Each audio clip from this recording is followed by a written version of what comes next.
there is a real conflict out there.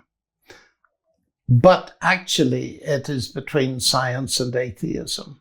And one of the ways that I approach that is the way that actually was developed by Lewis and Plantinga, but it goes back a long way. And that is the notion that what do we do science with? And I have fun with many colleagues or people I meet. I ask them, scientists, what do you do science with? And they say, well, I do it with and they're about to say mind when they realize that it's not politically correct to believe in the mind as distinct from the brain. So they say, I do it with my brain. So I say, tell me the brief history of the brain.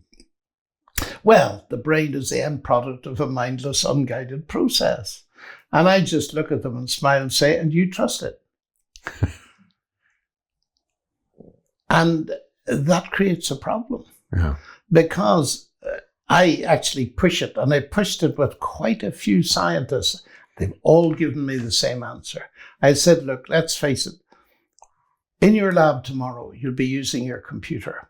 If you knew it was the result of a mindless, unguided process, would you trust it?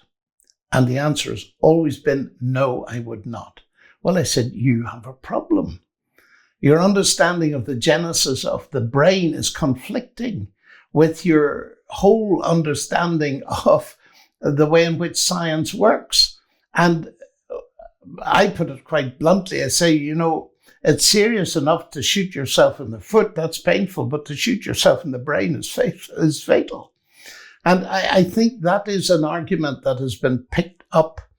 And Lewis, he put it a slightly different way. He said, you cannot have an argument that says that arguments are invalid. And that's really what you're trying to say here. You're undermining rationality. So you're not only undermining science, you're undermining any argument whatsoever.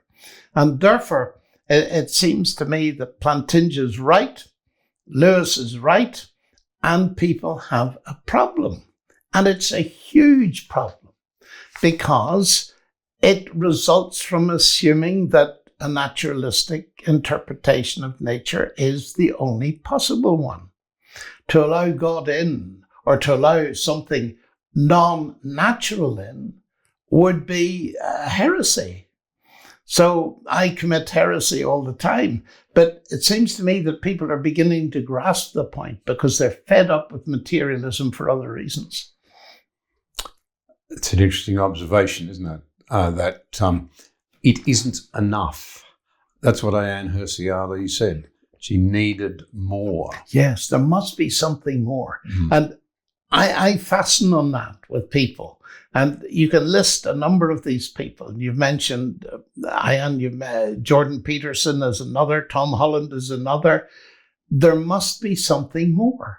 And that, to my mind, is a very good start to build on in the conversation. What is this something more? That's the next question.